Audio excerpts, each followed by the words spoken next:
Latihan perdana atlet sepak bola Organisasi Masyarakat Forum Komunikasi Anak Betawi Sekecamatan Pasar Rebo di bawah pimpinan Bang Budi Hartono, Ketua Dewan Pimpinan Cabang Pasar Rebo, mengabarkan bahwa telah bergabung 5 Dewan Pimpinan Ranting DPRT Porkabi Sekecamatan Pasar Rebo untuk latihan perdana sepak bola yang bertempat di Stadion Sepak Bola Gongseng milik Pemda DKI Jakarta.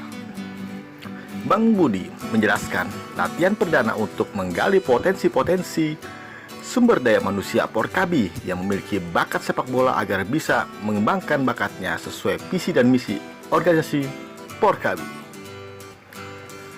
Latihan bersama DPC Porkabi Pasar Rebo 1, DPRT Porkabi Kelurahan Cijantung 2, DPRT Porkabi Kelurahan Baru 3, DPRT Porkabi Kelurahan Pekayon 4, DPRT Porkabi Kelurahan Kalisari 5, DPRT Porkabi Kelurahan Gerong.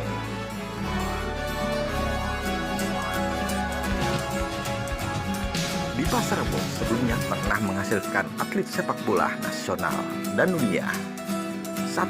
Heri Kiswanto dari Cijantung, Kapten Timnas pra Piala Dunia. 2.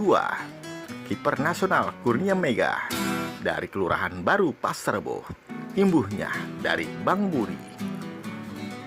Dalam latihan perdana yang telah dibuka pasca pandemi COVID-19 pastinya mengutamakan protokol kesehatan dari pemerintah dan dihadiri oleh 1. Camat Pasar Rebo Bapak Mujiono 2. PLT Lurah Cijantung Bapak Ambar 3. Bimas Pol Cijantung Bapak Ronald 4. Ketua DPC Porkabi Kecamatan Pasar Rebo 5. Babinsa Cijantung Bapak Wario 6. Para Ketua DPRT Porkabi Sekecamatan Pasar Rebo 7. Pengurus DPC Porkabi Pasar Rebo.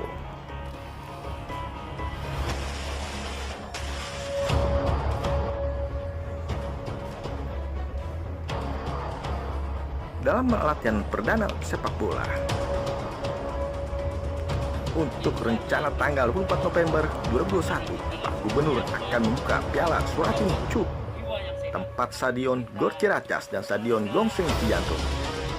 Dan Pak Camat Pasar Rebo Bapak Mujiono dan Pak Lurah Cijantung Bapak Ambar Gumilang sangat mendukung kegiatan tersebut, dan pemerintah sangat apresiasi kepada Porkabi Pasar Rebo. Tutupnya Bang Budi.